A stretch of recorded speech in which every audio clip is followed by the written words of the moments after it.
దీనిలో ఏంటి పెద్ద ప్రస్థానం ఇది?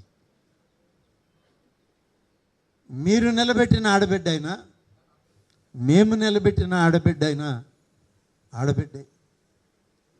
ఒక మహిళ గెలిస్తే,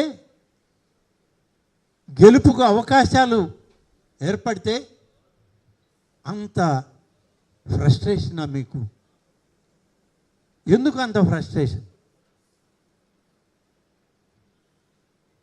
ఇంత అసహనం,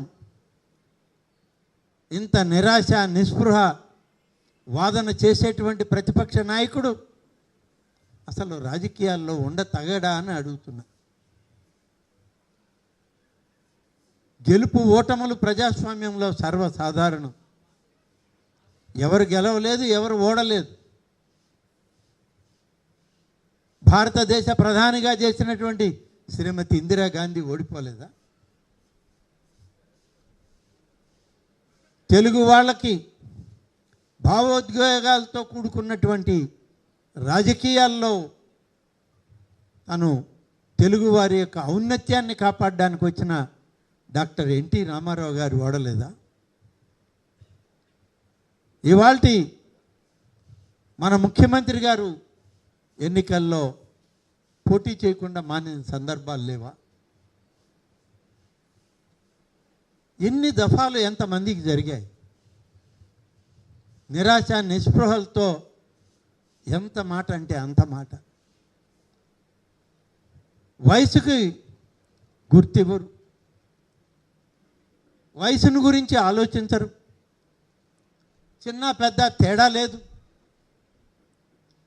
నీ తండ్రి వయసు, తండ్రితో కలిసి రాజకీయాలు చేసిన వ్యక్తి, వాళ్ళిద్దరూ మంచి స్నేహితులుగా మనగలిగినటువంటి సందర్భాలు ఎన్నో చూసిన వాళ్ళం మేము.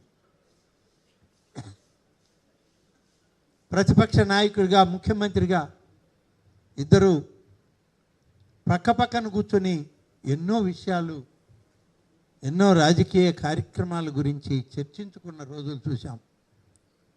నీలాంటి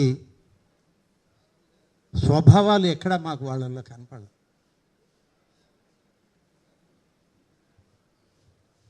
వయసు బట్టి కృష్ణ రామ అనుకోవాలి, నిజమే.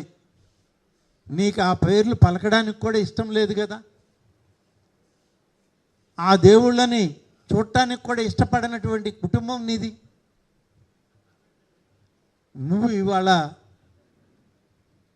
తమరు ఇవాళ కృష్ణ రామ అని అంటే బహుశా ఎక్కడైనా భగవంతుడు పైన నుంచి విని నీకు కూడా ఏమైనా పుణ్యఫలం ఇస్తాడేమో అని అనుకుంటున్నాను నేను.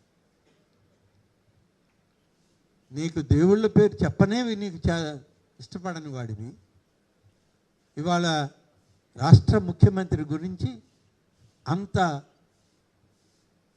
నీచంగా వక్రీకరించే పరిస్థితి ఉందా?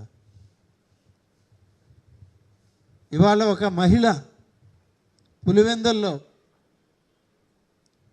నీకు, నీ పార్టీకి నువ్వు నిలబెట్టిన అభ్యర్థిని అని అనట్ల, నీ పార్టీకి ఇవాళ డిపాజిట్లు గల్లంత అయ్యే విధంగా ఒక మహిళ ఎన్నికల్లో పోటీ చేసి గెలిస్తే ఏంటి నీ ఉక్రోషం? ఎందుకు అంత ఆక్రోషం నీకు? ఎందుకు అంత బాధ నీకు? ఏమి మీరంతా ఎన్నికలు మీకు అనుసరణలోనే జరగాలి, రాజ్యాంగం పనిచేయకూడదు. ఎన్నికల కమిషన్ తన పని తాను చేయడానికి లేదు. ఎన్నికల కమిషన్ అధీనంలో ఉన్న అధికారులు ఎవరు